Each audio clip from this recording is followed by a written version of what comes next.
वेद प्रेमियों, सुधी श्रोताओं, संप्रति हम सब ऋग्वेद के चतुर्थ मंडल के तीसरे सूक्त के 12वें मंत्र की व्याख्या में प्रवेश करने जा रहे हैं। मंत्र दृष्टा ऋषि वामदेव, देवता अग्नि और छंद त्रिष्टुप है। प्रतिपाद्य मंत्र का है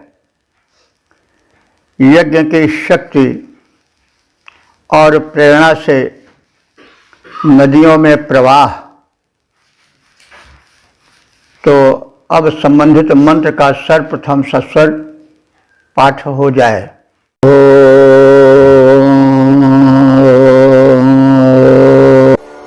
ऋतेन देवीरमृता अमृता अरुणाभिराप मधुमद्भिरग्ने भाजेन सर्गेषु प्रस्तुभानः प्रसदमिच्छ्रवितवेदधन्यः।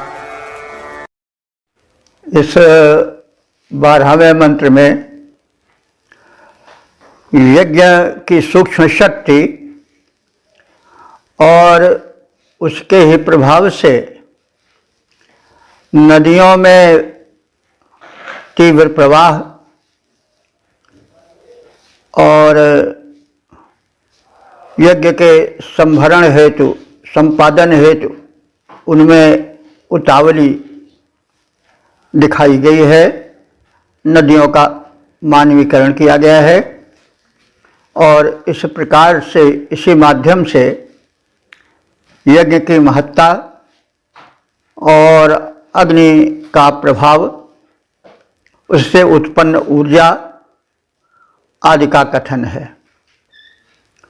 तो इसी परिप्रेक्ष्य में हम मंत्र के अर्थ को हृदयंगम करने की चेष्टा करें। अग्नि, हे अग्निदेव, तुम्हारा प्रभाव, तुम्हारी शक्ति सर्वत्र सूक्ष्म रूप से और प्रकट रूप से क्रियान्वित है। देखो, अमृताः अमृताः मधुमद्भिः अर्णोभिः देवीः आपः नद्यः। वे नदियाँ जो कि अमृताः माने मरण धर्म रहिताः, अमराः सन्ति। वे नदियाँ जो कि अमरत्व प्राप्त हैं, कभी सूखती नहीं है। और अमृताः, अमृताः माने अविभिक्ताः अबाधिताः, किसी दानवी शक्ति से अथवा किसी प्रकार से उनके प्रवाह में बाधा नहीं होती है, ऐसी नदियाँ। और मधुमद्भिः अर्णोभिः पूरिताः नद्याः। तो मधुमद्भिः अर्णोभिः, मधुमत कहते हैं मधुरतम जल से आपूरित। तो मधुमद भी अर्णो भी, मधुमत तो आप समझते ही हैं कि मधुर हो, विशेषण है। अर्ण, अर्ण कहते हैं जल को, तो अर्ण का विशेषण है मधुमत, मधुरतम। अर्ण माने जल, इसी अर्ण से अर्णव बनता है। जैसे जलनिधि जल से जलनिधि, वैसे अर्ण से अर्णव। अर्ण का अर्थ होता है जल। तो जल कैसा? मधुमद भी मधुर है, और उन्हें मधुमद भी अर्णो भी नद्याः पूरिता, और उसी मधुर जल से नदियाँ परिपूरित हैं। तो नदियाँ कैसी हैं? अमर हैं। और कैसी हैं? अबाधित हैं, उनके वेग को कोई रोक नहीं पाता है। और कैसी हैं?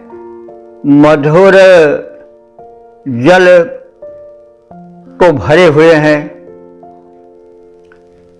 तो ये अविनाशी हैं, ये है जो है वो रोकी नहीं जा सकती हैं, बाधित हैं। और वेग से प्रवाहित होने वाली हैं, मधुर जलों वाली हैं। तो ये नदियां यज्ञीय प्रयोजन से प्रवाहित हो रही हैं। यज्ञीय प्रयोजन का अर्थ हुआ कि वो कार्य जो कि लोकहित में किया जाए वो यज्ञीय कार्य होता है। तो नदियां भागती हैं, दौड़ती हैं, दौड़ने भागने में श्रम होता है, उतावली सी भागती हैं। तो किस लिए? यज्ञीय भावना से लिए, क्योंकि पिबन्ति स्वयमेव न नद्यः आपः, नदी अपने जल को अपने आप नहीं पीती है, वो दूसरे को पिलाने के लिए प्रवाहित होती है और दौड़ती हुई प्रवाहित होती है कि उसका जल सर्वत्र सवेग प्रवाहित होने से सबको मिलता जाए। तो ऐसी नदियां जो है वो यज्ञीय प्रयोजन से और यज्ञ में जल आदि प्रचुर मात्रा में मिलता रहे, यज्ञीय प्रयोजन से यज्ञ में भाग लेने वालों की पिपासा और उनकी पिपासा नाश के लिए और उनमें पवित्रता बनाए रखने के लिए स्नान आदि के लिए नदियां प्रवाहित होती रहती हैं। यज्ञ प्रायः नदियों के किनारे ही होते थे, क्योंकि उससे जल जो प्रथम आवश्यकता जीवन की है वो पूर्ण हो जाती थी सरलता से। आज की तरह तब की नदियों में प्रदूषण नहीं था, इसलिए शुद्ध जल प्रवाहित होता था, सवेग प्रवाहित होता था और उससे जो जल विषयक यज्ञ में आवश्यकता होती वो पूर्ति होती थी और स्नान आदिकों से पवित्र होने की आवश्यकता पूरी होती थी। तो कहने का मतलब कि नदियां जो है वो हे अग्निदेव, तुम्हारे माध्यम से संपन्न होने वाले यज्ञ में यज्ञीय प्रयोजन से बड़े वेग से प्रवाहित होती रहती हैं। अब उसके लिए उपमा दी जा रही है, दृष्टांत दिया जा रहा है कि वो कैसे प्रवाहित हो रही हैं। उनमें बड़ा उतावलापन दिखाई पड़ रहा है, बड़े वेग से प्रवाहित हो रही हैं। तो उसके लिए दृष्टांत दिया जा रहा है कि सर्गेषु प्रस्तु भानः बाजी न, वे सर्गेषु माने युद्धेषु, प्रतिभाना माने गमन प्रेरिता। जैसे कोई सबल अश्व युद्ध में जाने के लिए प्रेरित किया जाए तो बड़े वेग से भगे, वैसे नदियां बड़े वेग से प्रवाहित हो रही हैं यज्ञीय प्रयोजन से और यज्ञ की आवश्यकताओं को पूर्ति करने के लिए हो यज्ञ जो कि अग्निदेव के माध्यम से संपन्न होता है। तो इस तरह से ये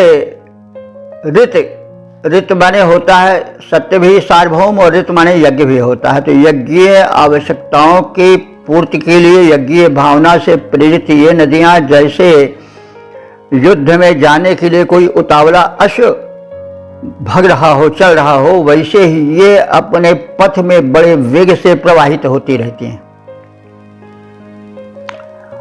और इस प्रकार से ये प्रदधन्यु सदैव प्रवाहित होती रहती हैं, सतत प्रवाह इनमें रहता है।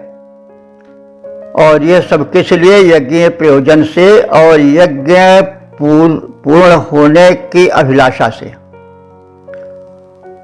तो इसी सत्य रूप यज्ञ की पूर्ति के प्रयोजन से न नष्ट होने वाली, अखंड रूप से प्रवाहित होने वाली मधुर जलों वाली नदियां उतावली सी प्रवाहित होती जाती हैं। दृष्टांत है कि जैसे युद्ध में जाने के लिए उतावले अश्व भागते हैं वेग से, वैसे ही ये नदियां निरंतर प्रवाहित होती रहती हैं। इनके हृदय में यज्ञीय भावना रहती है, लोकहित की भावना रहती है और यज्ञीय प्रयोजन पूर्ण हो यज्ञ सकुशल संपादित हो इसलिए। और यज्ञ के पीछे कौन रहता है? अग्निदेव रहते हैं। तो भैया अग्निदेव को हम लोग सामान्य न समझें। अग्नि जो है वो सारी शक्तियों के पीछे अग्नि है। जो कुछ शक्तिमत्ता है उसमें अग्नि है, कहीं प्रत्यक्ष रूप से, कहीं सूक्ष्म रूप से। बिना अग्नि के प्रज्वलन के कोई कार्य नहीं होता। शक्ति अग्नि के प्रज्वलन से ही आती है। हमारे शरीर में भी जब क्रोध होता है तो एक ज्वाला सी उठती है, एक जलन होती है, और जो अग्नि है, क्रोधाग्नि है या और शरीर की जो ऊर्जा है वो जब जलने लगती है तो रक्त में एक ऊर्जा का विशेष प्रवाह हो जाता है। इसीलिए जब युद्ध होता है या कोई बात ऐसी होती है तो व्यक्ति में जब उत्साह उत्पन्न होता है, क्रोध उत्पन्न होता है, तो एक अतिरिक्त ऊर्जा आ जाती है और वही ऊर्जा जो है वो क्रियान्वित होती है। कोई भी कार्य हो तो ऊर्जा की आवश्यकता होती है। और ऊर्जा जो है वह कैसे उत्पन्न होती है? पदार्थ में जब आग लग जाती है, यानी जब रक्त में भी आग लगने का मतलब कि हुआ, रक्त में जब एक उष्णता आती है, विचार के कारण उष्णता आने से जब श्वास तीव्र हो जाता है तो ऑक्सीजन जो कि ज्वलनशील होती है वो रक्त में सूक्ष्म ऊर्जा जो फैली रहती है उसको जलाती है और उस जलने से एक अतिरिक्त शक्ति पैदा होती है, अतिरिक्त ऊर्जा पैदा होती है। तो उससे कार्य जो है कोई भी हो वह सवेग होता है और संपन्न होता है बड़ी तीव्रता से। तो कहने की यह मतलब कि अग्नि साधारण नहीं है। अग्नि भिन्न भिन्न रूपों में, कहीं प्रकट रूप से, कहीं सूक्ष्म रूप से क्रियान्वित रहती है और नदियों के प्रवाह के पीछे भी उसी ऊर्जा का है। अब यहाँ नदियों का मानवीकरण किया गया है, उनमें एक चेतना दिखाई गई है। वैसे चेतना सूक्ष्म सर्वत्र विद्यमान है, लेकिन एक काव्यात्मक है। तो इसमें जो नदियाँ उतावलेपन से बहती हैं उनकी उपमा दी गई है। जैसे युद्ध में जाने के लिए गमलोद्यत अश्व बड़े वेग से भागता है उत्साहपूर्वक, शब्द करता हुआ, हिनहिनाता हुआ, वैसे नदियाँ शब्द करती ही बड़ी वेग से प्रवाहित होती हैं, जनहित में, लोकहित में, यज्ञ प्रयोजन से। यह तात्पर्य है ऋषि का कहना। तो हम ऐसे अग्नि की उपासना करें, अग्नि को जगाएं।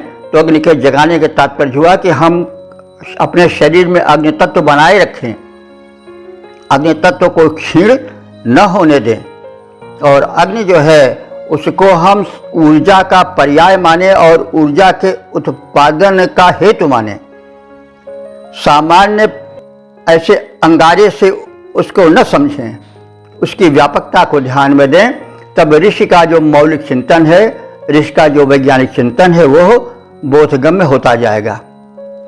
तो इसका छंदोबद्ध रूपांतरण इस प्रकार से है। इस संसार मध्य है देखो, इस संसार मध्य है देखो, यज्ञ सत्य की शक्ति अपार, इससे प्रेरित बहती नदियां भरकर मधुर नीर की धार, रण में गमनोद्यत घोड़े ज्यों अविरल उच्छल सजल प्रवाह।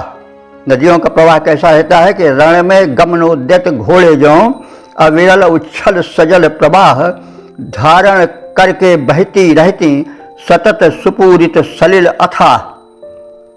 तो नदियां अथाह सलिल को लेकर के प्रवाहित होती रहती हैं यज्ञ प्रयोजन से, ऊर्जा के उत्पादन हेतु, और यज्ञ सतत सक्रियता से परिपूरित हो इस प्रयोजन को लेते हुए बहती रहती हैं। इस प्रकार से यज्ञ की महत्ता, ऊर्जा की महत्ता और अग्नियों की महत्ता का वर्णन इस मंत्र में है।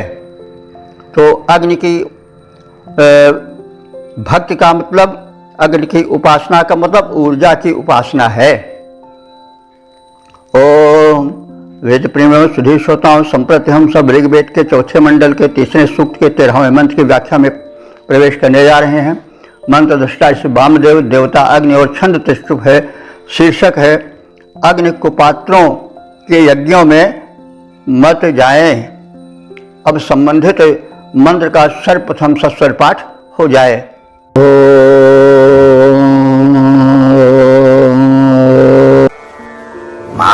यस्य यक्षम् ददमिद्धुरो गामावेशस्य प्रमिनतो मापेः मा भ्रातुरग्ने अनुजोरऋणम् वेर्मा सक्षुर्दक्षम् रिपोर्भुजेम। इस 13वें मंत्र में ऋषि यह बता रहा है कि अग्निदेव की कृपा केवल सत्कर्मियों पर, अपनी शक्ति का सकारात्मक लोकहित में प्रयोग करने वालों पर ही हो, उन लोगों पर न हो जो दुष्ट हैं, परपीड़क हैं, उद्दंड हैं, अन्यायी हैं। तो भाई शक्ति जब किसी सज्जन लोकोपकारी के पास होती है तो उससे लोक कल्याण होता है, और शक्ति जब किसी अनई, किसी दुष्ट लुटेरे के पास हो जाती है तो उससे एक विनाश होता है, सृष्टि का संतुलन बिगड़ता है। सृष्टि का मतलब है कि इस विधाता की सृष्टि में असंतुलन न पैदा हो, क्योंकि रचनाकार कभी नहीं चाहता कि उसकी रचना में विघ्न बाधाएं उपस्थित हों, उसकी रचना विकृत हो। तो इसी भावना से उत्प्रेरित ऋषि कह रहा है कि हे अग्निदेव, तुम शक्ति के पर्याय हो, शक्ति का वितरण करो। यज्ञ शक्ति का स्रोत है, माध्यम है, जरिया है, उसमें तुम जाओ, लेकिन यह ध्यान रखो कि वे लोग जो कि परपीड़क हैं, अन्यायी हैं, उपद्रवी हैं, भले ही वो हमारे बंधु हों, निकट के हों, उनके यज्ञों में मत जाओ, क्योंकि उनको शक्ति मिलेगी तो वो लोक विनाश के, लोक में अशांति के लिए, लोक में मर्यादा तोड़ने के लिए होगी। तो इसलिए शक्ति सज्जनों के पास ही हो तो अच्छा है, जब दुष्टों के पास जाती है तो उससे विनाश होता है। तो ऋषि लोक कल्याण कामी है, इसलिए वह अग्निदेव से कहता है कि हे अग्नि देवता, हे अग्नि, हे हित में अग्रगण रहने वाले देव अग्नि, तुम कश्यप हुरः क्षयम मा गाह। कश्य माने किसी, हुरा माने, हुर कहते हैं हिंसक को, हुर माने हिंसक, तुम किसी हिंसक के क्षयम, क्षयम माने क्षेते निवसत इति क्षयम, तो क्षय कहते हैं जहाँ की निवास कोई करे, तो घर में निवास करते हैं ना लोग, तो इसीलिए वो उसको क्षय कहते हैं। ये क्षय आजकल तो जिस अर्थ में लिया जाता है वो तो बड़ा विपरीत अर्थ होता है, क्षय माने विनाश है, लेकिन ये क्षयति माने निवसति, इस धातु से सिद्ध हो रहा है।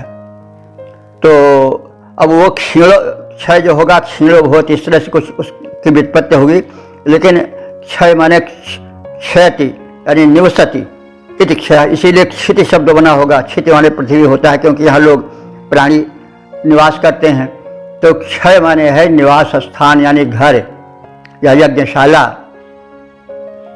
तो यहाँ पर यज्ञ का प्रसंग है, इसलिए क्षय का अर्थ निवास स्थान अर्थात यज्ञशाला लेना अधिक उपयुक्त है। तो हे अग्निदेव, तुम किसी, हुरा माने हिंसक, लोक के अपकारी, लोक के प्रियक व्यक्ति की यज्ञशाला में मागाह मत जाओ, क्योंकि यज्ञ तो राक्षस भी करते थे नहीं, तो वे करते थे तो शक्ति प्राप्त करने के लिए करते थे, लेकिन उनकी प्राप्त शक्ति जो है वो लोक पीड़ा में लगती थी, जिससे एक अव्यवस्था पैदा होती थी सृष्टि में। तो इसीलिए लोक हितैषी ऋषि प्रार्थना कर रहा है कि हे अग्नि देवता, तुम शक्ति के प्रतिरूप हो, यज्ञ में तुम्हारी शक्ति का प्रसादवत वितरण होता है, इसलिए तुम उस यज्ञ में मत जाओ, उस यज्ञशाला में मत जाओ जहाँ के हिंसक हों। यानी यदि हिंसक यज्ञ करा रहे हों तो उनके यज्ञ में तुम अपने प्रभाव को मत प्रकट करो। तो हुराह माने हिंसक के क्षयम माने यज्ञशाला में, मागाह माने मत जाओ। किसी भी हिंसक के यज्ञशाला में मत जाओ। प्रमीणतः वेशस्य माँ माने मत, प्रमीणतः माने दुष्ट पड़ोसी, वेशस्य माने घर, वेश कहते हैं घर को, वेशवन शब्द है, वेश विश्व से शायद संभवतः बना होगा, विश्व माने प्रवेश करना, तो वेश माने जहाँ प्रवेश किया जाए, तो घर में प्रवेश किया जाता है, तो यहाँ वेशस्य माने वही प्रवेश जहाँ हो, अर्थात भवन में, घर में। तो तुम प्रमीणतः माने दुष्ट पड़ोसी के, वेशस्य घर में या यज्ञशाला में, माँ माने मत जाओ। तो मेरे दुष्ट पड़ोसी के यज्ञ में हे अग्निदेव तुम न जाओ। अपि माँ, अपि कहते हैं भाई बिरादरी को, तो अपि माँ माने मत, मेरे किसी दुष्ट बंधु बांधव के यज्ञ में भी मत जाओ, क्योंकि उससे उनको शक्ति मिलेगी, तुम्हारी कृपा उन पर होगी, तो उनकी शक्ति लोक कल्याण में तो लगेगी नहीं, लोक पीड़ा में लगेगी, जिससे सृष्टि का संतुलन बिगड़ेगा, अशांति होगी। इसलिए आपसे प्रार्थना है कि भले वे हमारे बंधु बांधव हों, लेकिन अगर दुष्ट हों तो उनके यज्ञ में मत जाना, वहां अपनी शक्ति का प्रसाद वितरण मत करना। अनृजो भ्रातु, अनृजो भ्रातृ ऋणम मा वेह। अनृजो, ऋजु कहते हैं सरल को, और अनऋजु कहते हैं जो कि कुटिल हो। भ्रातृ माने भाई, यदि मेरा भाई ही क्यों न हो, लेकिन अगर वो ऋजु नहीं है, अनऋजु है यानी कुटिल है, तो उसके यज्ञशाला में भी मत जाओ और उसके जो है वो आहुति को मत ग्रहण करो। वयम सख्यु रिपोह दक्षम मां भुजेम, हम मित्र अथवा शत्रु की शक्ति के आश्रित न रहे। यहाँ पर जो ऋषि है या उपासक है वो अपने लिए शक्ति मांग रहा है कि वयम हम सब सख्यु यानी तुम्हारे मित्र हैं, तुम्हारी मैत्री भाव से उपासना करते हैं, इसलिए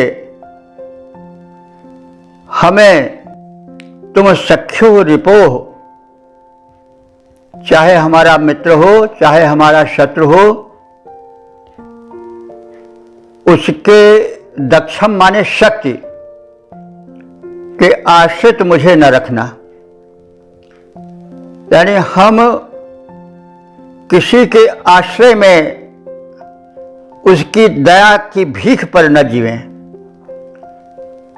चाहे वो सख्यु माने मित्र हो चाहे शत्रु हो, क्योंकि किसी की कृपा दृष्टि किसी के प्रति आभार सह करके जीवन बिताना अच्छा नहीं है, किसी के आश्रित होकर के जीवन बिताना ठीक नहीं है। इसलिए हमें तुम चाहे सखा हो और चाहे शत्रु हो, किसी के भी आश्रय में जीवन बिताने की नौबत न लाना, यानी हम स्वाधीन जीवन बिता सकें। ये स्वाभिमानी और सुखी जीवन की निशानी है।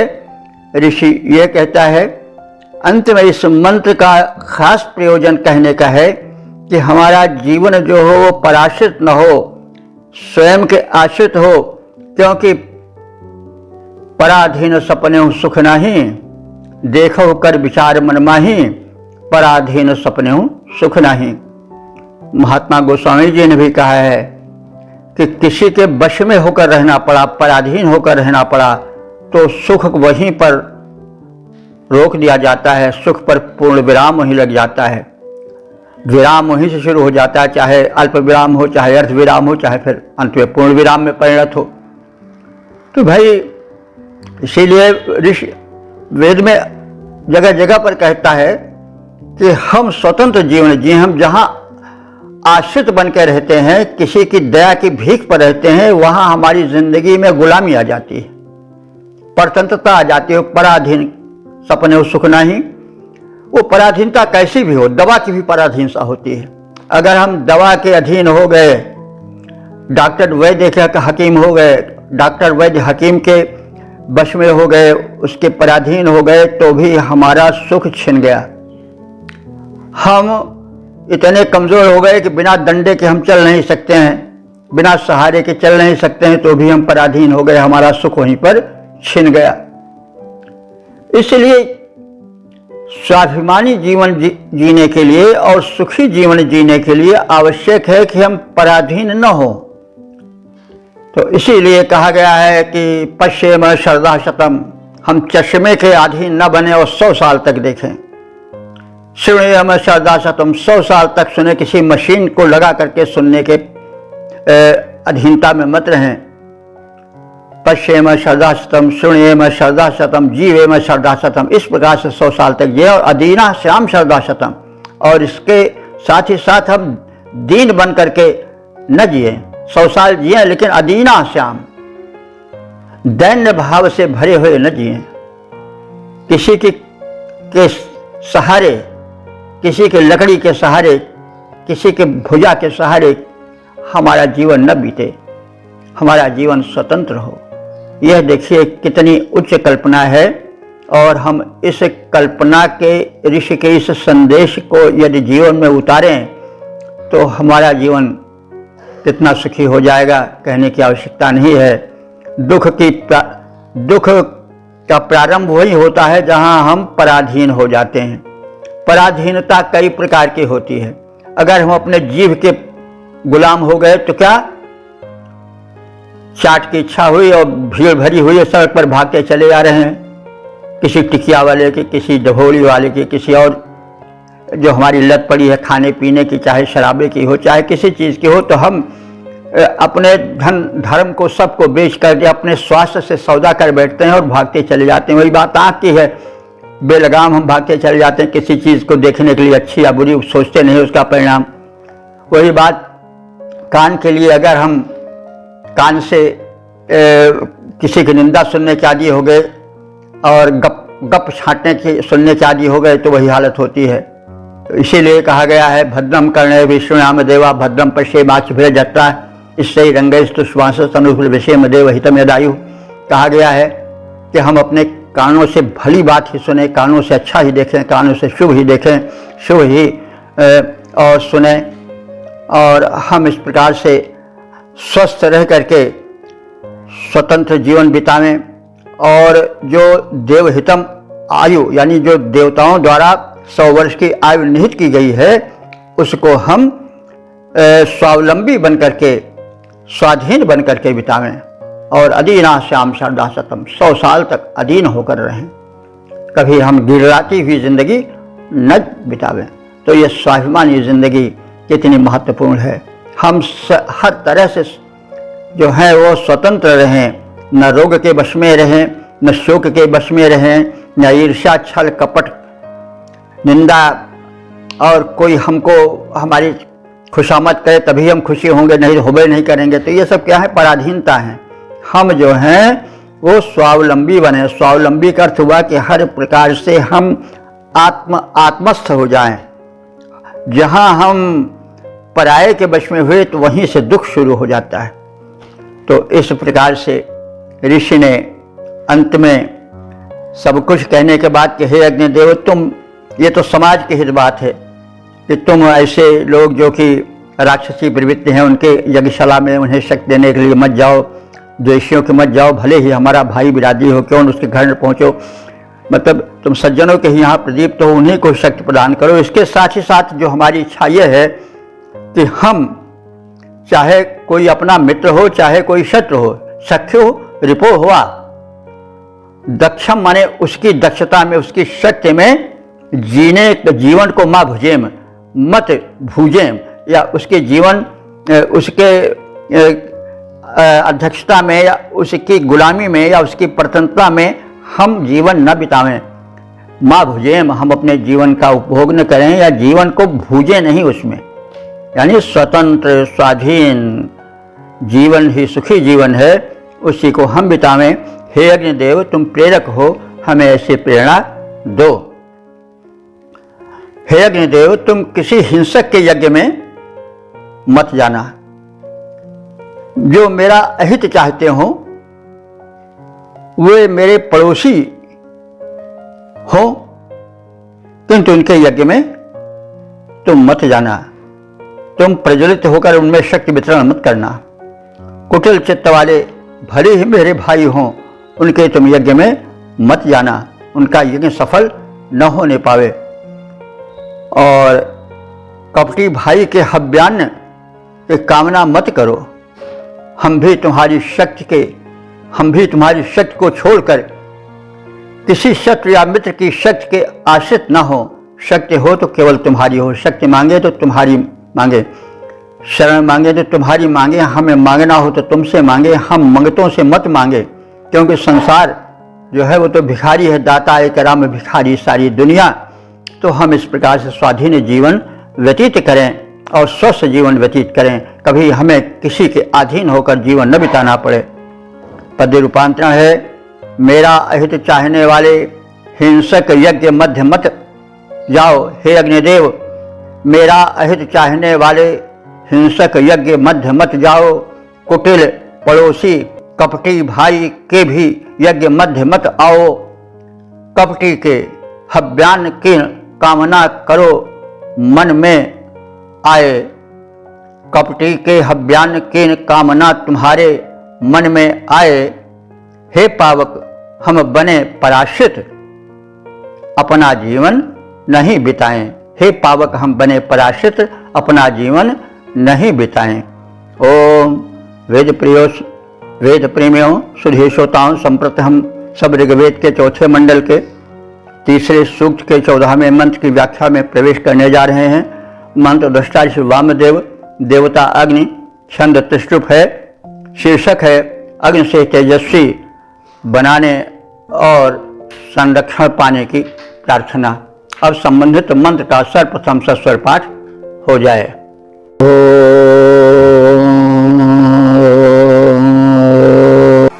रक्षाणो अग्नेरवरक्षणे वीरारक्षाणः सुमखः प्रेणानः प्रतिस्फुरविरुजभेद्ब्रह्मो जहि रक्षो महि चिद्वाव्रधानम्।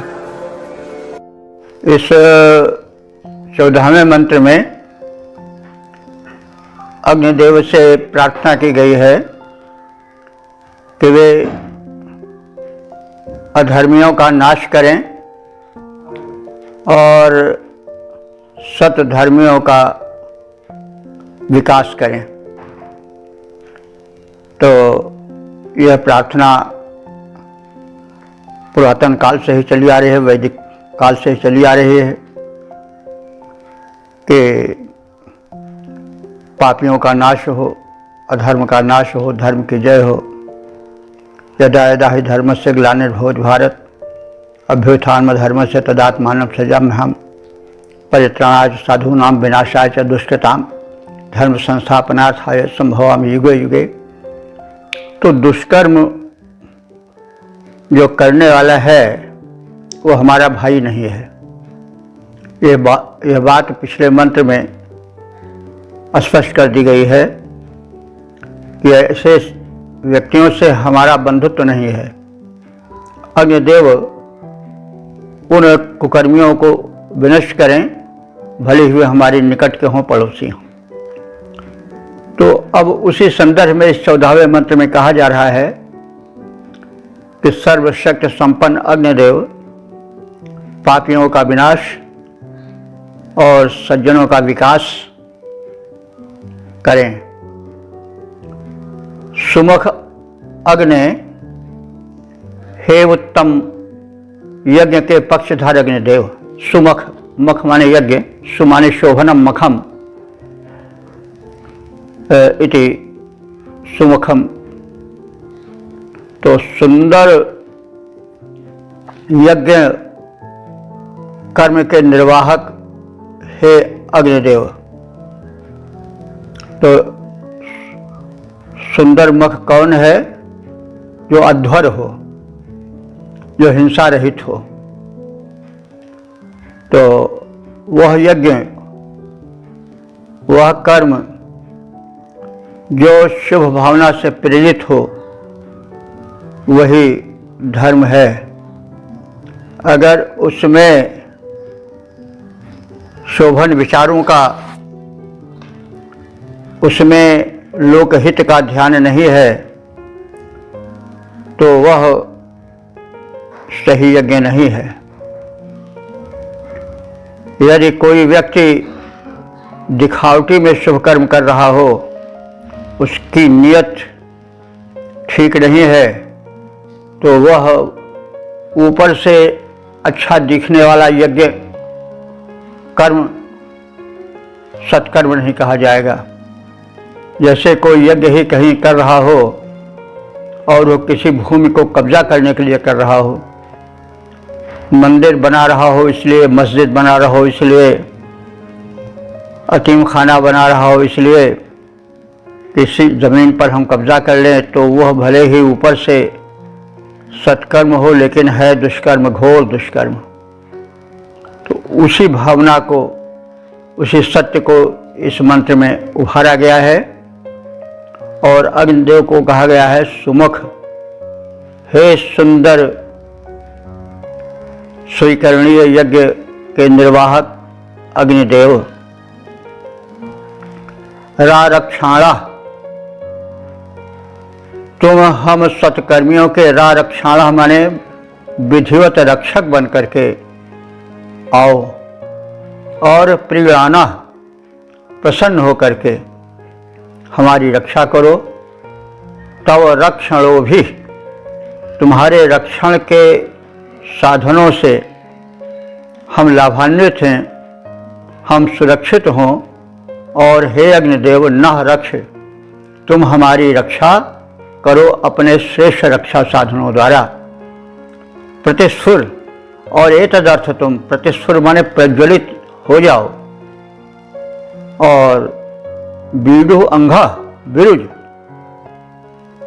और जो बीडु कहते हैं प्रबल, अंग माने पाप,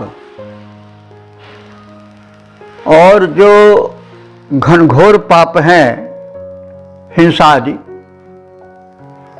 उनको तुम विरुज नष्ट कर दो।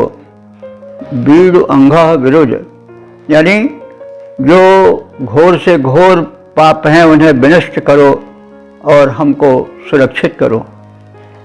महिचित वा वृद्धा,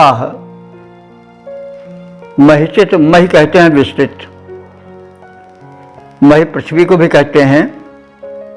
दोनों रूप बनता है, मही भी बनता है, मही भी बनता है, दोनों का अर्थ एक है। मही तो यहाँ पर पृथ्वी के लिए मही नहीं आया है, बल्कि विस्तृत पाप के लिए आया है। मही जो है विशेषण पाप का है। तो मही बावृधा, बड़े से बड़े, बढ़े से बढ़े हुए पाप को तुम नष्ट करो।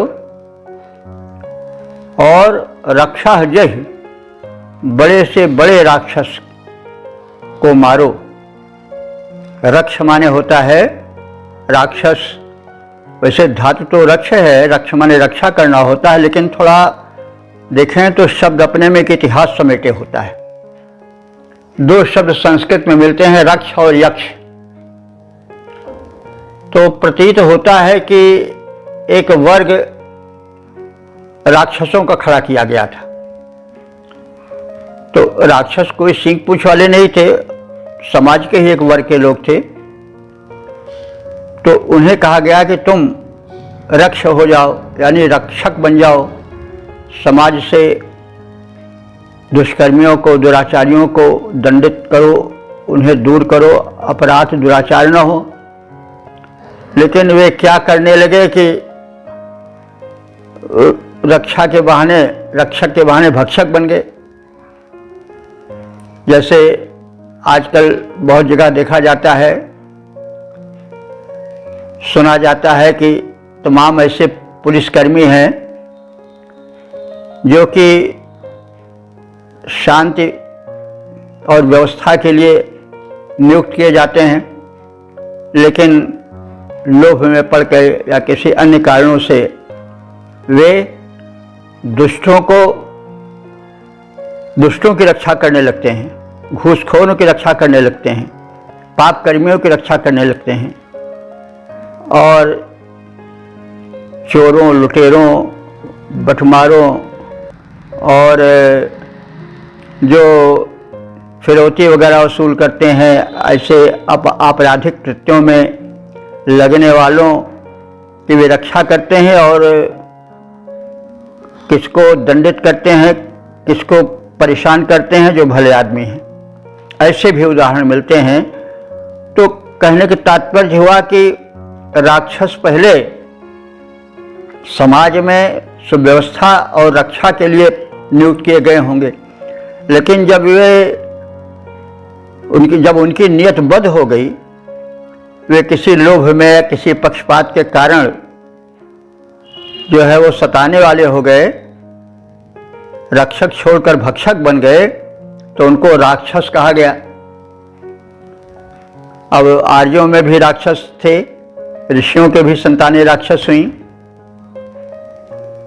तो राक्षस का मतलब नहीं उनके कोई 10-20 मुख या हाथ या कुछ नाखून या पंजे थे हिंसक पशुओं की तरह, वो थे हमारे ही बीच के, और वे रक्षा के लिए नियुक्त किए गए थे। लेकिन जब कर्तव्यच्युत होकर के वे अपने कर्म से च्युत हो गए तो वो राक्षस कहे जाने लगे। तो रक्ष धातु तो है रक्षा के लिए, उसी से राक्षस भी बना है। तो यक्ष जो है, यक्ष कहते हैं उपभोग करना। तो कुछ लोग उपभोग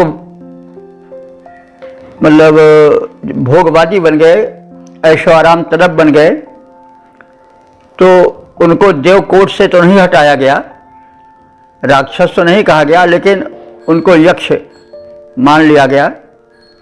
तो यक्ष देवताओं की एक निम्न कोटि की श्रेणी है,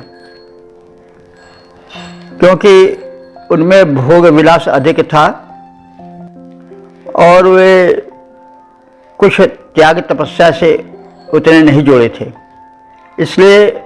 लेकिन दूसरे को सताते तो नहीं थे, लेकिन आराम तलब थे, यक्ष थे। यक्ष मैंने कुछ ऐशो आराम पसंद, तो वो यक्ष हो गए। तो यक्षों में भी शक्ति होती थी, लेकिन वो बहरहाल देव कोट से नहीं च्युत किए गए, नहीं निकाले गए। तो रक्ष और यक्ष, वयम रक्षामः एक उपन्यास है, तो उसको लोग पसंद करते हैं। उसी तरह से वयम रक्षामः एक वर्ग ऐसा था जो कहता था वयम रक्षामः, हम रक्षा का भार लिए हैं, वयम रक्षामः, हम सुखोभोग भरी जिंदगी बिताने के पक्षधर हैं।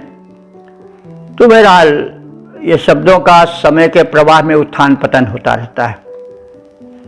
तो कहने का मतलब वेद में जो रक्ष धातु है उसका तब तक पतन नहीं हुआ था, इसे रक्ष माने रक्षा करना यहाँ माना गया है।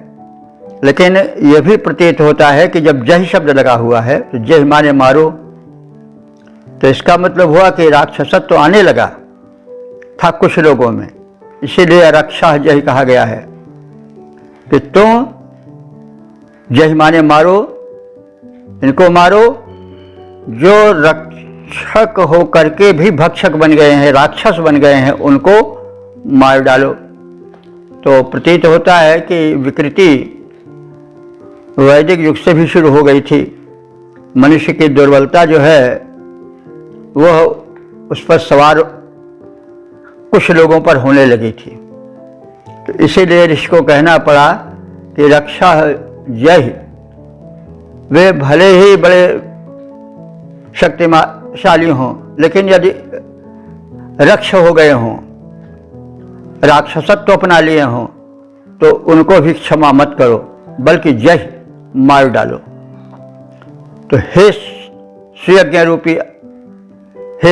रूप अग्निदेव, शेष यज्ञ के निर्वाहक अग्निदेव, तुम हम सबके संरक्षक बनकर प्रसन्नता पूर्वक अपने संरक्षण साधनों द्वारा हमारी सुरक्षा करो, हमें तेजस्वी बनाओ, प्रज्वलित होकर हमारे घोर से घोर पापों को विनष्ट करो और वर्धमान यानी विकसित हुए, बढ़े चढ़े हुए, बड़े से बड़े सशक्त बने हुए राक्षसों का संहार करो।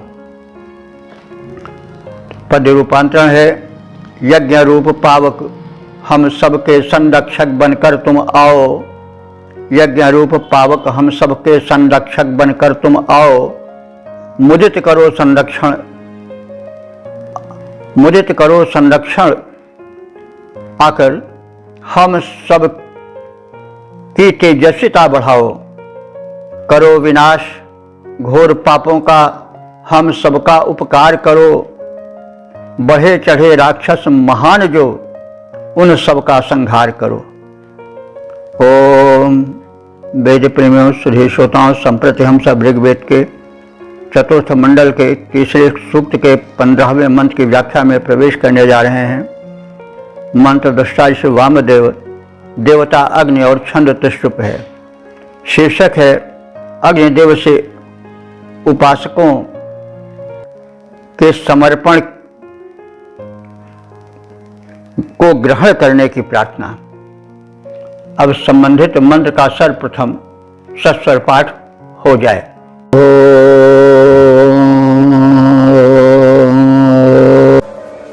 एभिर्भव सुमना अग्ने अर्कैरिमान् स्पृशमन्मभिश्योरवाजान् उत ब्रह्माण्यङ्गिरो दुषस्वसन्ते शस्तिर्देवमादाचरेत।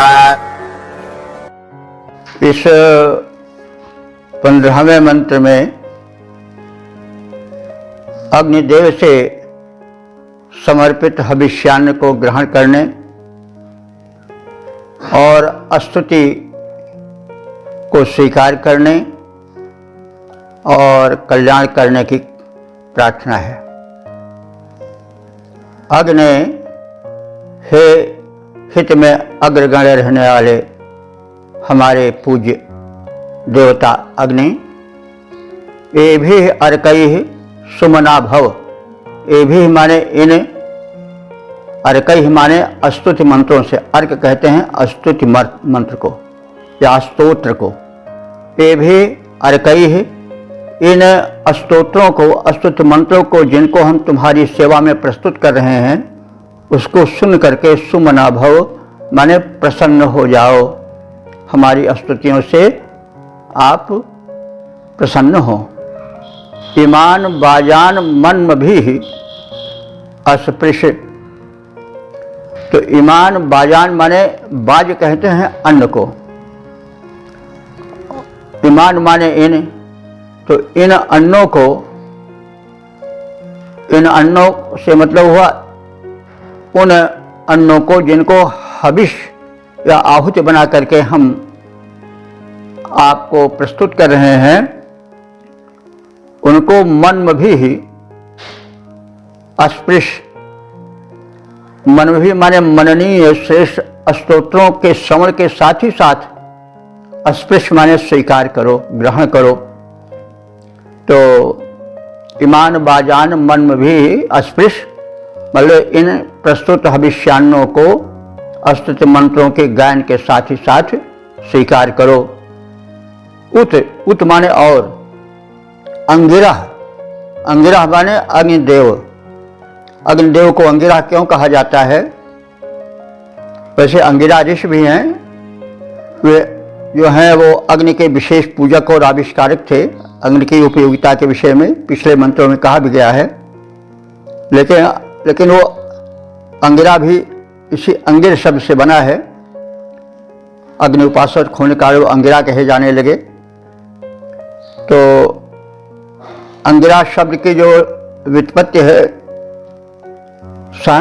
द्वारा की गई है वो है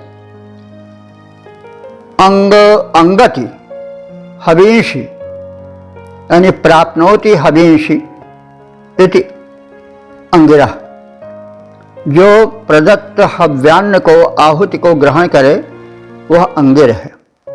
अंगति स्वीकरोति प्राप्नोति हवींषि इति अंगिरा, यानी अग्नि देवता को। और अंगिरा इस रूप में भी कहा जा सकता है क्योंकि अग्नि जो हैं वो प्राणियों के अंगों में संचार करते रहते हैं, रक्षा करते रहते हैं, इसलिए भी वो अंगिर हैं। हमारे शरीर में ऊष्मा रहती है। कहा जाता है कि जो है वो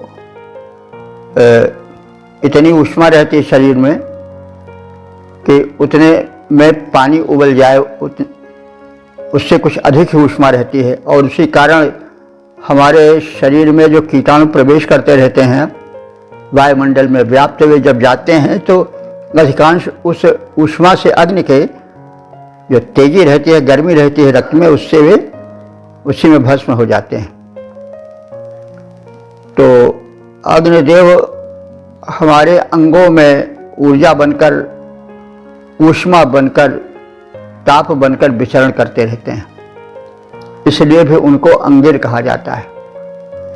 तो ऊर्जा के स्रोत अग्नि है और वे प्राणियों के अंगों में ताप रूप में विद्यमान रहते हैं, इसलिए वे अंगिर कहे जाते हैं। तो इस प्रकार से अग्नि के लिए आया है कि अंगिर, हे अग्निदेव ब्रह्माणि जुषस्व। ब्रह्म कहते हैं वेद मंत्रों को, स्तुति मंत्रों को, स्तोत्रों को। तो हमारे स्तोत्रों को जुषस्व, स्तुति मंत्रों का आप सेवन करें। देववाताः, देवों को प्रसन्न करने वाली, षष्टि माने स्तुति, वे स्तुतियाँ जो देवों को प्रसन्न कर देती हैं, उन स्तुतियों को मैं आपको सुनाता हूँ। और ते संजरेत, उन स्तुतियों के द्वारा तुम संवर्धित हो, विकसित हो, यानी प्रकट हो, प्रज्वलित हो, अनुकूल बनो। तो हे अग्निदेव, हमारे इन स्तोत्रों से तुम प्रसन्न हो जाओ, कृपालु बन जाओ। इन हव्यान्नों को स्तुति मंत्रों के साथ, स्तोत्रों के साथ हम तुम्हें अर्पित कर रहे हैं, कृपया इन्हें स्वीकार करो। हे अग्निदेव, हमारे स्तोत्र ग्रहण करो। देवों को प्रसन्न करने वाली स्तुतियाँ जो तुम्हें प्रस्तुत की जा रही हैं, वे तुम्हारा संवर्धन करें, यानी उनके द्वारा तुम्हारी कीर्ति का, यश का विस्तार हो। पद्य रूपांतरण है, हे अग्नि देवता हो प्रसन्न, इन स्तोत्रों के द्वारा ग्रहण करो स्तोत्रों के संग हविष्यान। यह सारा देवों को प्रसन्न करने वाली स्तुतियाँ सारी संवर्धन वे करें तुम्हारा, जो है मंगलकारी। ओम वेद प्रेमियों, सुधी श्रोताओं, संप्रति हम सब ऋग्वेद के चौथे मंडल के तीसरे सूक्त के 16वें मंत्र की व्याख्या में प्रवेश करने जा रहे हैं। मंत्र दृष्टा से वामदेव देवता अग्नि और छंद त्रिशुप है। शीर्षक है अग्नि स्तुति में स्तोत्रोच्चारण का कथन। अब संबंधित मंत्र का सर्वप्रथम सस्वर पाठ हो जाए।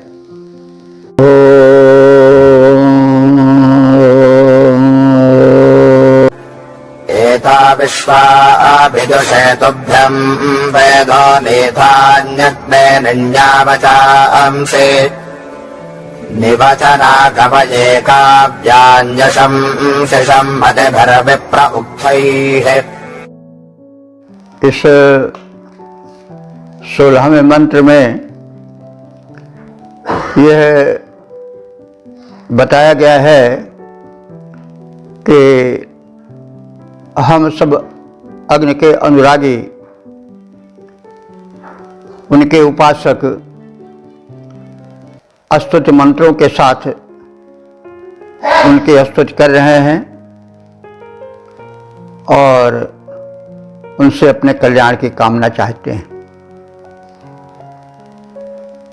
वेधा अग्ने, वेधा कहते हैं विधाता या ज्ञानी को।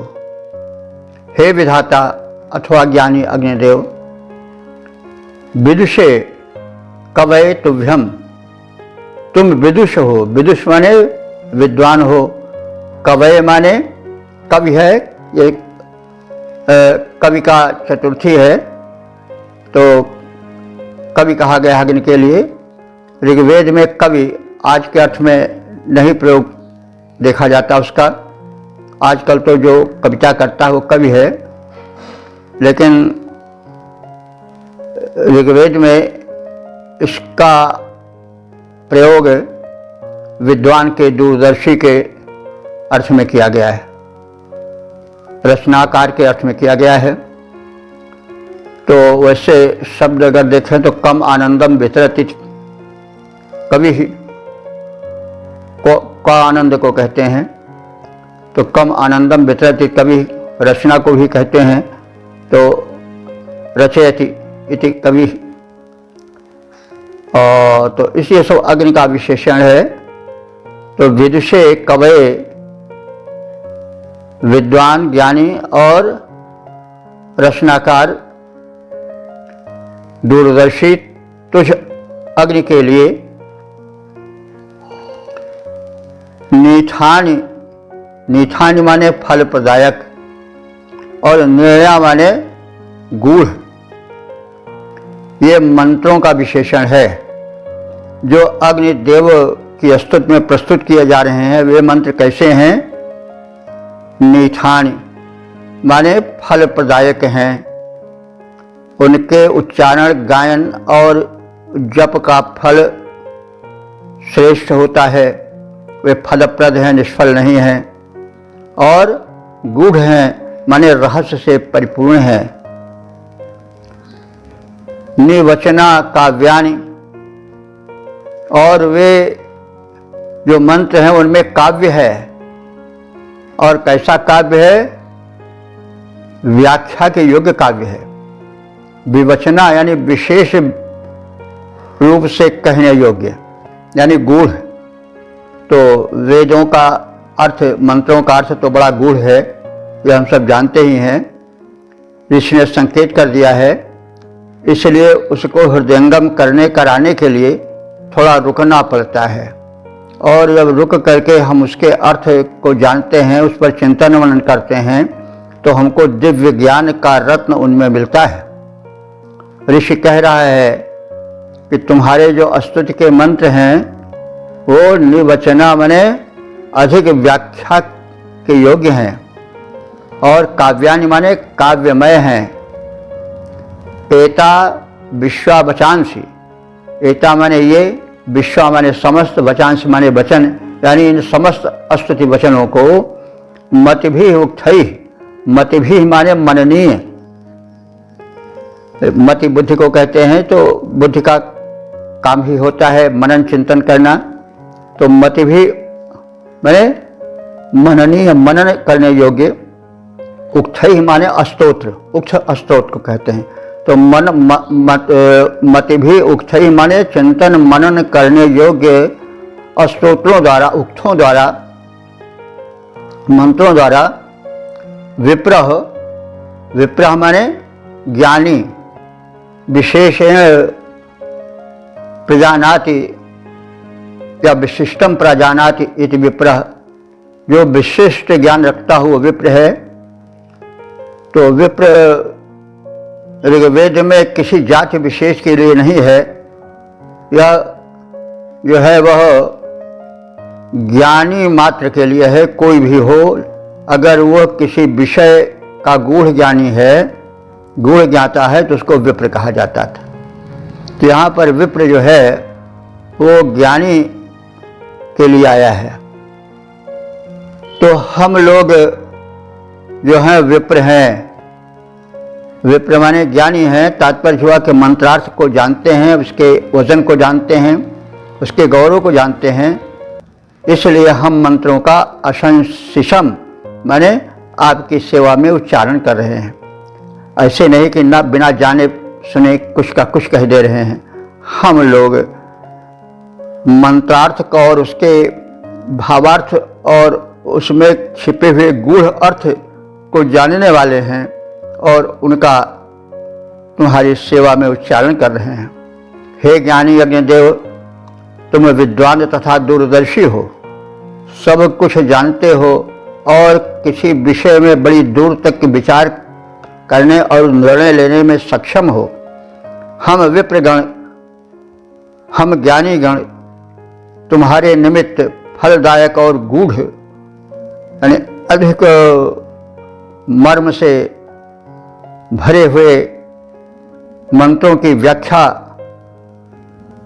करते हैं और उन व्याख्यास्पद मंत्रों को स्तुति पूर्वक मननीय स्तोत्रों के साथ भक्ति भाव से भर करके उच्चारण करते हैं। पद रूपांतरण है, हे अग्निदेव, तुम परम दूरदर्शी हो, ज्ञानी भारी, हम विप्र वृंद सब मिलजुल करके स्तुति करें तुम्हारी।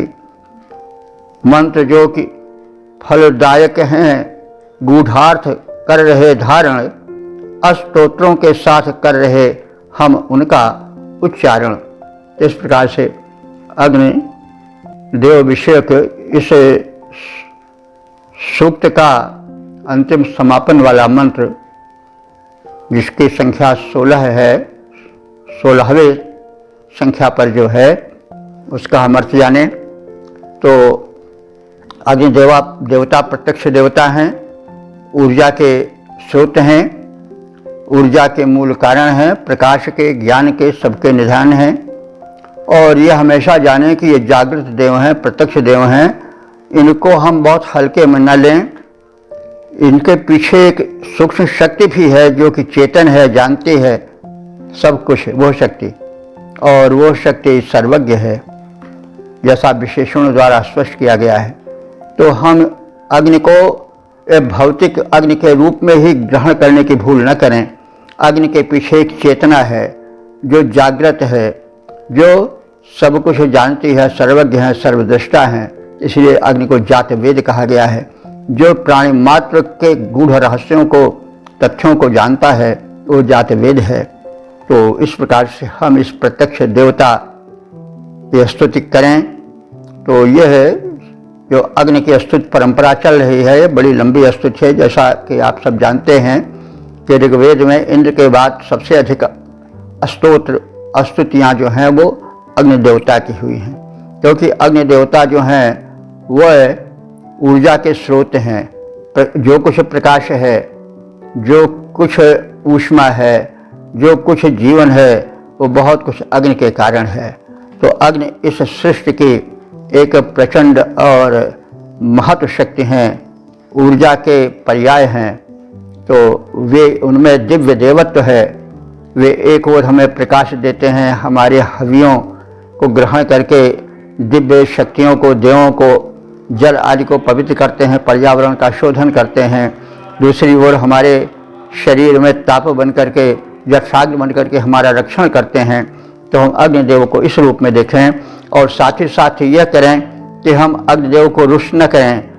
हम अपने जठराग्नि में, जो जठराग्नि बनकर स्थित अग्नि हैं, उनको सुंदर आहार दें, उनको पोषक आहार दें, उनको जो है वो प्रतिकूल आहार न दें जो कि शास्त्र वर्जित हैं या जो कि आयुर्वेद की दृष्टि से वर्जित हैं।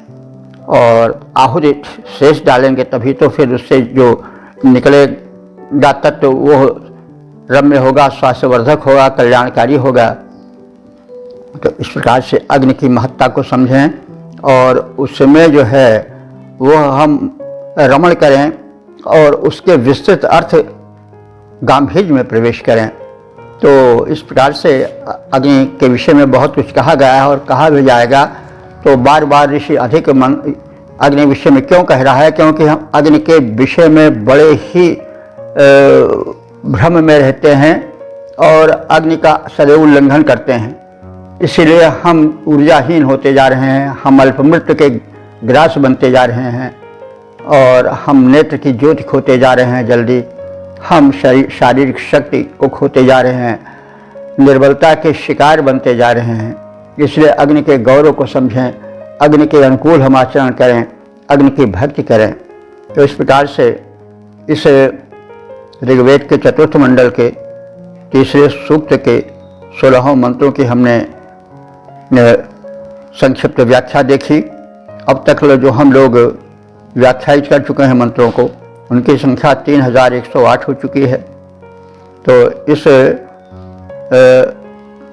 सूक्त के मंत्रों की जो कि 17 बल्कि आप कहें कि 16 संख्यक हैं,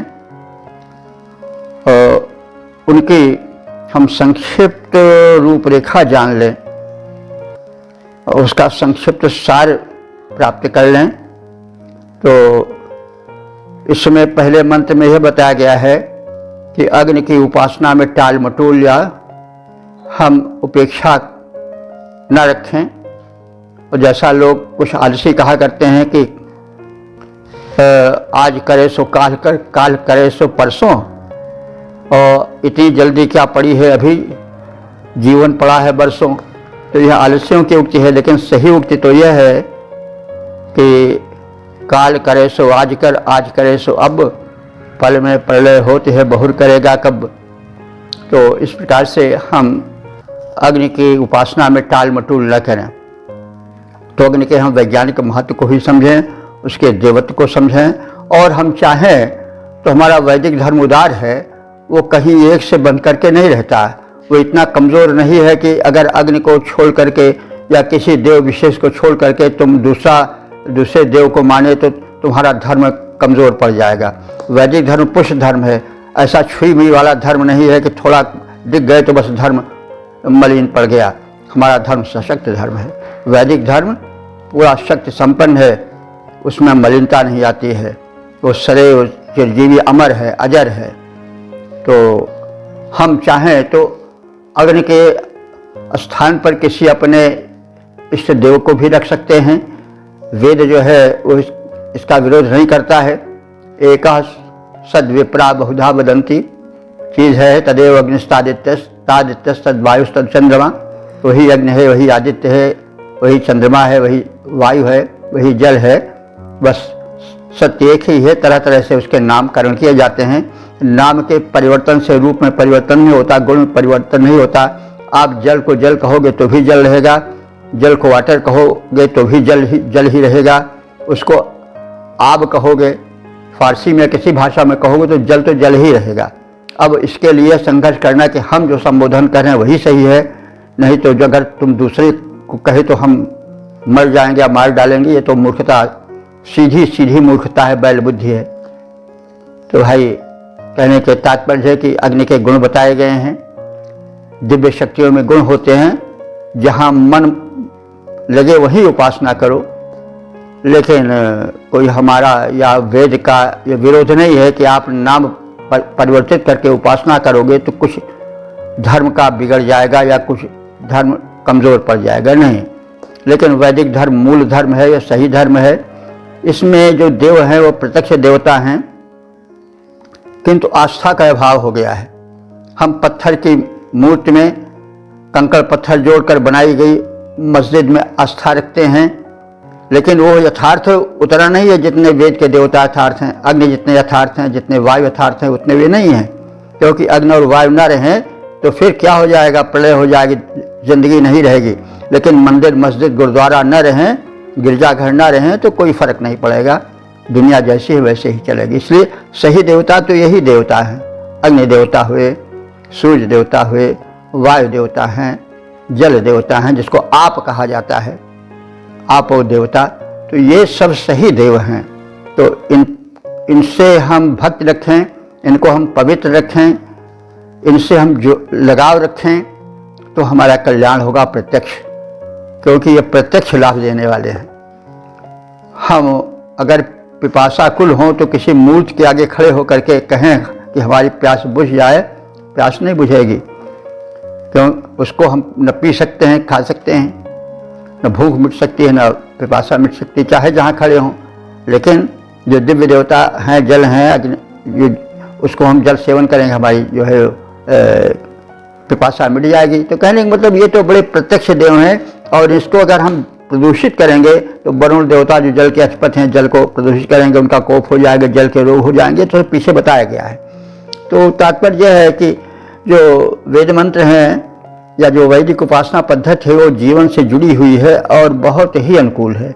इसका प्रचार प्रसार अगर हो जाए तो फिर विश्व का कल्याण होगा। और जो ये वैमनस्य धर्म के नाम पर हो रहा है आज इस 22वीं शताब्दी में, तो उसका वो मतलब वो विनाश या वो विपरीत बुद्धि या वो संघर्ष या वो निरर्थक वैर भाव खत्म हो जाएगा और कल्याण होगा।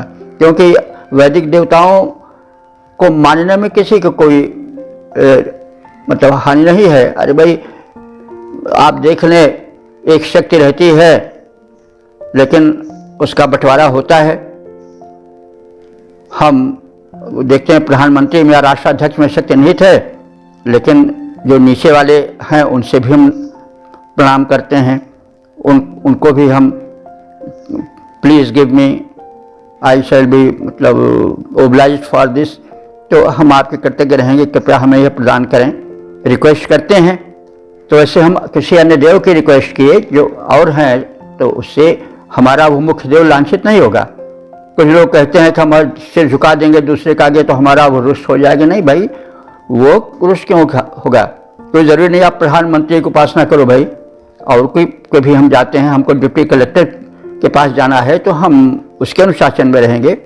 तो ये तो प्रधानमंत्री दंड देगा नहीं कि आपके डिप्टी कलेक्टर की बात शक्ति तो मेरे पास है नहीं। तो कुछ इस प्रकार का जो आज के इस युग में भी एक अंधकार छाया हुआ है, अज्ञान छाया हुआ है, वो दूर होना चाहिए। कोई भी धर्म हो, हमें किसी धर्म से कोई लेना देना नहीं है, लेकिन एक जो मानव धर्म है वो हर जगह रहना चाहिए। और एक इसलिए मनुष्य को भगवान ने बुद्धि दिया है चिंतन की, यह नहीं कि वो दादा कहे गए हैं वही सही है, अरे वही बोना या कई चीज़ नहीं। ठीक है, आप विवेक से काम लो, उनके भी ज्ञान को ध्यान में रखो, लेकिन अंधभक्त नहीं होना चाहिए।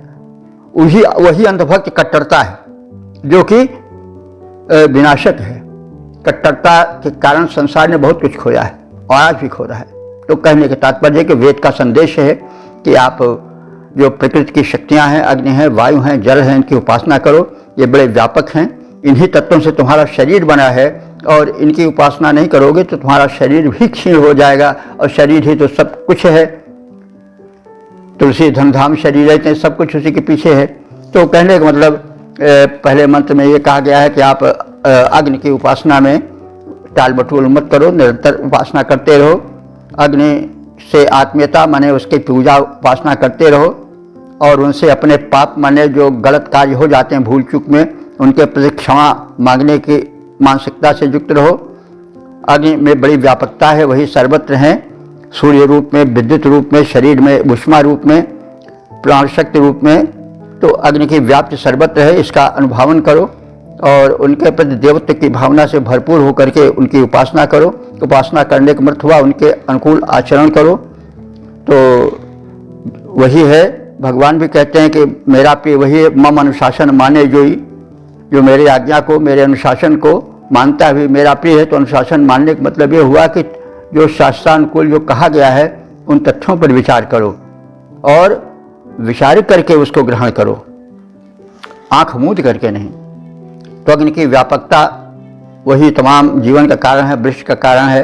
सूर्य रूप में, विद्युत रूप में वही अग्नि ही विद्यमान है। अंधकार को, अज्ञान को अग्नि ही हटाता है। लोक जीवन को वही प्रकाशित करता है, वही अभावों को हरण करता है। और अग्नि देव से यह भी प्रार्थना की गई है कि वे शक्ति के स्रोत हैं, लेकिन वे जो हैं वो दुष्टों पर कृपा न करें, वे उनके यज्ञों में न जाएं, वे शिष्टों के ही पक्षपाती बने, क्योंकि भाई वो भाई नहीं, पुत्र वो पुत्र नहीं, पिता वो पिता नहीं, जो अपने कर्तव्य से हटे।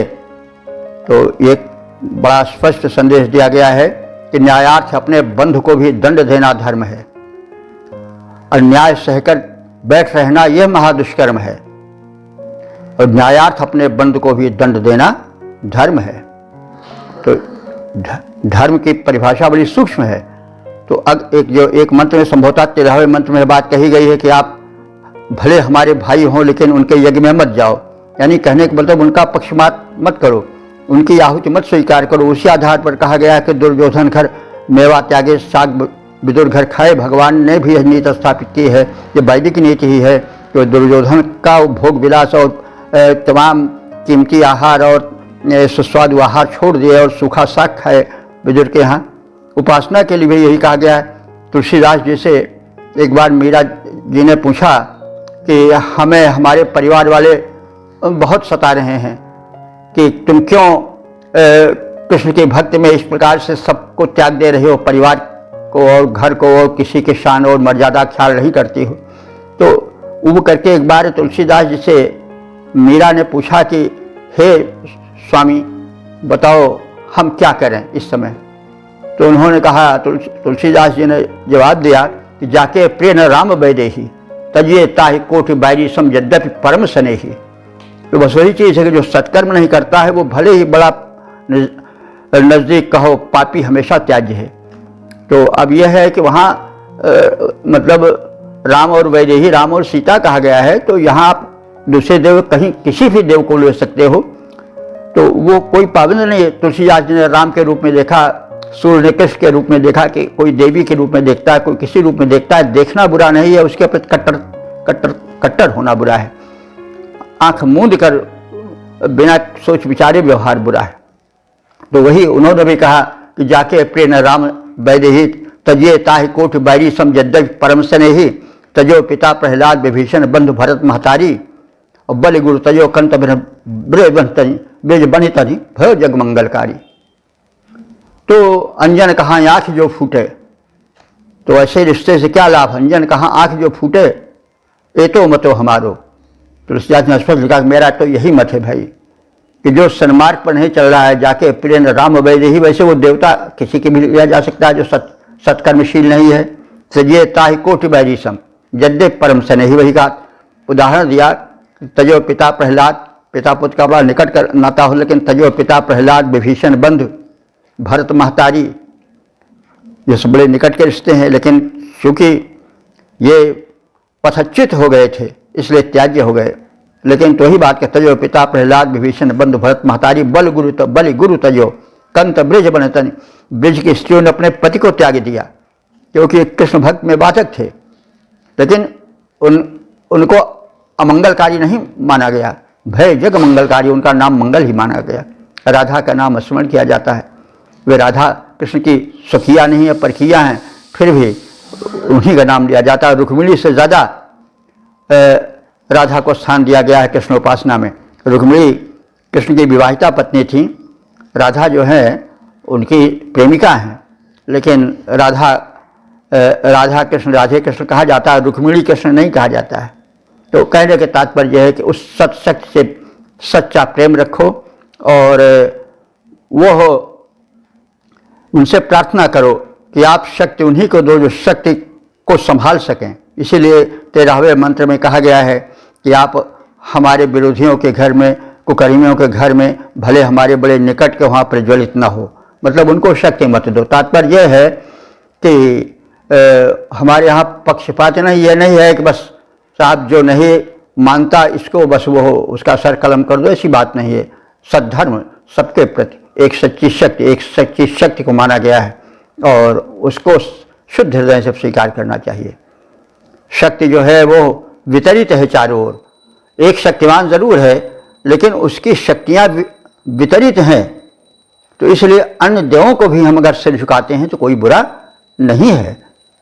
उदाहरण दिया गया है, ठीक है प्रधानमंत्री में या राष्ट्राध्यक्ष में शक्ति है, लेकिन अगर हम डिप्टी कलेक्टर को नमन करें और उससे रिक्वेस्ट वगैरह कहें लिखें तो कोई गलती थोड़े है, इस पर प्रधानमंत्री रुष्ट थोड़े होगा। तो इन सब छाया में तर्कपूर्वक विचार करना चाहिए। जो लोग भटके हुए हैं उनको भटका हुआ ही कहा जाएगा, क्योंकि वो तर्क से किसी बात का विचार नहीं करते हैं। तो मेरी प्रार्थना है कि धर्म जो है वो स्वीकरणीय है, आवश्यक है, लेकिन उसमें जो है वो बुद्धि का और विचार का और विवेक का स्थान रखना चाहिए। तो इस प्रकार से हम इस सूक्त के विषय में जो कुछ कहना चाह रहे थे संक्षेप में कह दिए, और कहना थोड़ा समझना अधिक। तो इस विचार के साथ संप्रति हम अपने वाणी को विराम दे रहे हैं। ओम सर्वे भवन्तु सुखिनः, सर्वे सन्तु निरामयाः, सर्वे भद्राणि पश्यन्तु, मा कश्चित् दुःख भाग् भवेत्।